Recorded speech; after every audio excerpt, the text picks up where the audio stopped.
That's a really good point. And so when you see, when you talk about exactly kind of tackling a few different things at this time, right? Kind of the communities that have been most hurt by traditional pollution as well as greenhouse gas pollution, and how to address that. Is there an example of, for example, could you detail a little bit more how there's one project that is now, whether it's dealing with these landfills or something else, that's made a concrete impact on Bristol residents' lives that, again, could potentially be replicated when this conversation is something that so many countries across the world are now having about how to address historic injustices and shift our trajectory so that we're going to a place where we're tackling those at the same time we're addressing climate change? Yeah, so I'll give you one. It's tackling fuel poverty within the city. And I tell you, it's a very real example. I was being visited by Labour leadership not too long ago, and I went to a home, and I was going to one of our housing developments, Ashton Rise, which is just on the edge, on the edge of the city boundary. I knocked on the door.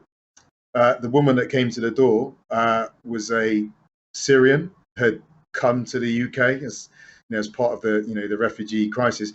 As her door opened up in the winter period, heat came out from the door. When I talked to her, these are the homes that have ground source heat. She didn't even have the heating turned on, but the efficiency of the home, the source of the heat, the decarbonized source coming from ground source heat, was providing a home, a warm home, which means that people aren't choosing between heating and eating, which is hugely important. This is the dilemmas that many mayors will know that some of the poorest people in their cities face. I guess in hot cities, it's between heating and cooling their homes as well if they have air conditioning. And I think, again, at COP, one of the messages we gave is there is a perversity or a collection of perversities in this climate challenge.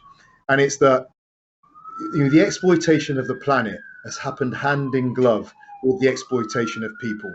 And actually, the robbery of human rights has been a pathway to the exploitation of planets, probably most explicitly shown in with the plight of indigenous peoples. The perversity comes then that those same peoples are getting hit first and hardest by the consequences of climate change. Not just indigenous peoples, but people who live on the most marginal land, prone to flooding, or those people that live or are going to be most susceptible to overheating cities as well. It's the poorest, the most vulnerable who've been exploited, then suffer from the consequences of climate change. Now, the danger we face is that those very same people who are going to be most at risk from falling on the wrong side of the economic restructuring we have to go through if we're going to decarbonize the way our economy works, they'll be most vulnerable to not having the skills to transition to a decarbonized economy, losing their jobs. So there's a moral importance to making sure we have a just transition. But I'd say there's a political importance, because if people start losing out economically, we'll have predatory, opportunistic, extremist politicians coming around trying to hoover them up in their loss of hope. We've seen it in the UK around Brexit. Dare I say, we saw it in the US with your own previous president,